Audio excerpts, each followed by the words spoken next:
Hi guys, good morning. Just listening rooster sounds, bird sounds.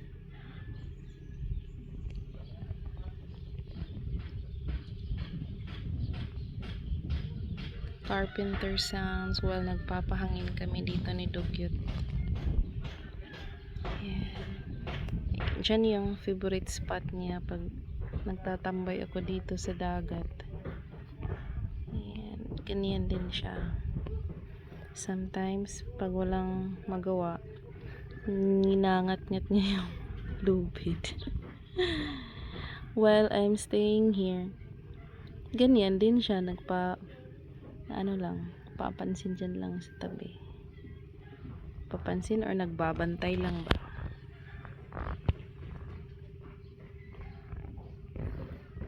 Kasi ito yung favorite spot namin dito sa dagat. Pag ganitong panahon, hindi mainit, tatampay kami dito sa dagat. Malapit sa dagat. Tabi pa lang dagat. Kasi mahangin dito, galing doon sa open sea area, doon. Tas, yan. Yan yung ginagawa niya. Pag hindi yan natutulog dyan, nangat-ngat niya yan. Or muni-muni lang din, kagaya ko, papahangin.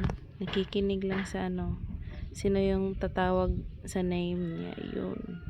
Diba Dugyot? Hindi ko pinapansin, oh. No, Butchukoy? Lead man niya lang ako. Kaya ganyan lang siya.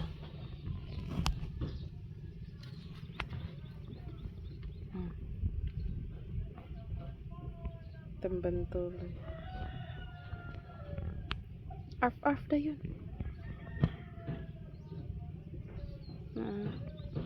Isda mo diha, isda. Yun yung uso dito, yung nagtitinda ng mga fish. Gumagamit ng mga mic para naririnig ng mga tao. What is that? What is that? What is that? Go.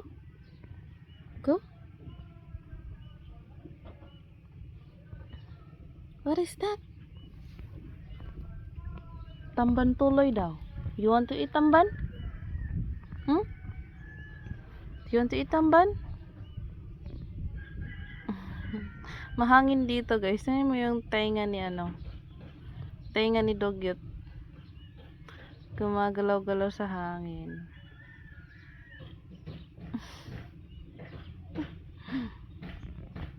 Wala na yung tamban tuloy.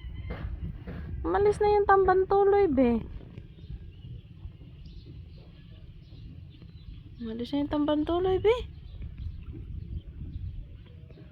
Yan. Ang sarap ng fresh na hangin. Yan. Wala na. Muni-muni ulit. May nagsasagwan, oh. Hindi ako marunong magsagwan yan. Hindi ako marunong mag-drive, pero marunong lang akong magsagwan sa harap.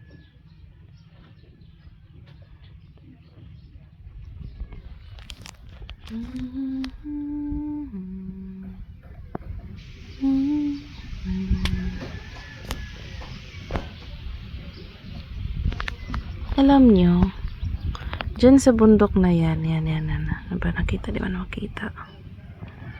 Yan, this one. Sometimes, not always. Dyan. Yun siya matulis na bundok niyan. Palaging may lights dyan na weird. Kasi parang malaking star.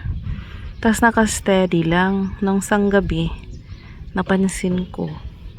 Di napansin, nakita ko talaga while nagsasampay ako dito, mga 7 past 7 ng gabi. May ilaw dyan, naka-steady lang. Dito. Ba dyan sa likod ng ano niyan. Bundok na yan. Tapos, parang malaking star naka-steady. Hindi naman siya plain kasi hindi rin naman tumatakbo. Tapos, tinignan ko siya. Mga siguro minutes ko siyang tinignan. Naka-steady lang talaga siya. Kaya akala ko star. Pero, nung magsampay ako, isang damit lang sinampay ko, tas bumalik ka agad ako kasi kumuha na naman, tas tiningnan ko na naman yun, yung part na yan, nawala na. Tas nung binanggit ko yun sa yung driver ng buti dito, tas nakinig din yung isang kasamahan namin dito. Sabi ko, Tate Idot, na may lights doon parang star. Tapos, sabi ng isang kasamahan namin, yun din yung napansin niya, nakita niya palagi daw yan. Pero, not every night ha. Hindi siya every night. Meron, dyan din banda dyan yung bundok na yan. Siguro sa likod. Tapos, unti-unti daw bababa. Tapos mawawala.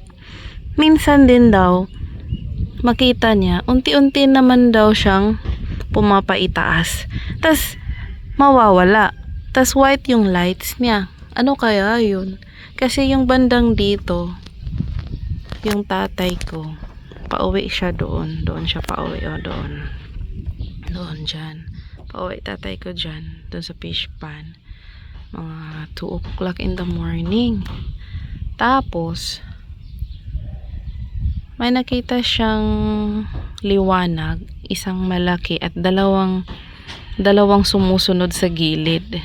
Tapos hindi naman siya plain kasi if plain yun, may tunog. Diba? Tapos sino naman kung drone yun, sino magdo-drone ng mga bandang 2:00 ng gabi? Yung nung May 24 yun, last year. Tapos, sabi niya, kung may camera lang siya, bivideohan niya. Bumabaybay galing dyan, papunta doon sa dulo nung bundok na yan doon. Open sea na kasi yun doon.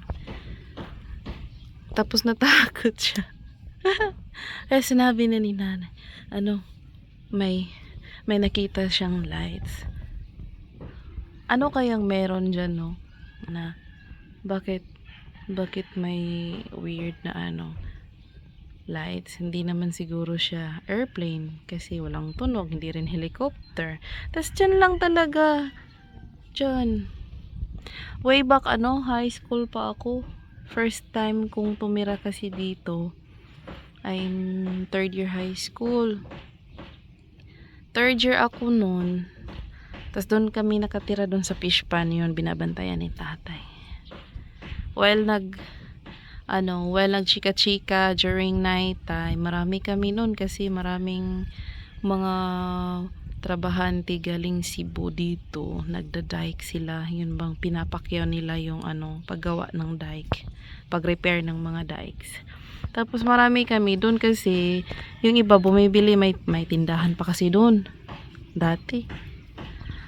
Tapos bigla na lang siyang nag-lights yung dito, lahat covered yan ng lights na parang rays papuntang langit. Lahat talaga, na-shock kami noon kasi at that time, nung magtanong ako sa classmate ko before kung wala ba silang napapansin na lights nung nagdaang gabi, at that time, wala naman daw. Buong area dyan ng Mabini, doon kami nakatingin. Tingnan namin, yung whole area ng mountain na yan, covered talaga siya ng lights. Para siyang rainbow, pero sobrang liwanag niya kasi siguro mga around 7 o'clock ng gabi din yun, 7 to 8. Tapos bigla lang din nawala. Para bang biglang nagliwanag siya, tapos nag-off. Yun. Tapos wala naman daw disco doon. Imposible kung disco kasi yung whole dyan, yung area na dyan, yan, covered, parang ganyan, parang ganyan. Covered talaga ng lights. Ano kayang meron dyan? Tapos wala namang sounds. Oo. Yun lang. Yan lang napapansin namin dito. Dyan sa bandang bundok na yan. Dyan. Mabini Bohol. Di namin alam kung may napapansin din mga tao dyan. Wala namang usap-usapan. Marami na nakakita dito. Basta siya, para siyang hindi naman helicopter. Minsan lang din. Hindi naman every month. Yun, ganun. Pero ayan yung yan yung Philippine Eagle, oh. Oh, parang normal lang sa kanila dito dumadaan. Yun lang, guys. Yun lang yung chika ko today. Basta nakikinig lang yan si Dugyot pag andito ko sa tabing dagat. No. Yan. Diyan. Bandang dyan. May lights na hindi namin alam kung siguro aircraft lang yun, pero aircraft yun may tunog kasi malapit lang yun. Kahit nga sobrang layo ng clouds, naririnig nga yung tunog ng plane. Pero dyan lang sa may bundok na yan, siguro may mga dyan, may private no? Di ko alam. Baka, siguro. That's all for today, guys. Kasi, ayan, tutulog na si Dugyot namin. Bye-bye. Thanks for watching sa tumapos ng video namin.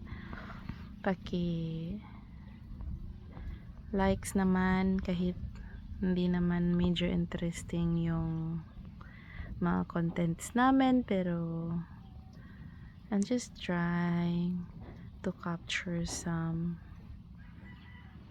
cute animals here.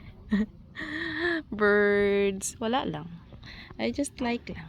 Thank you. Salamat. God bless.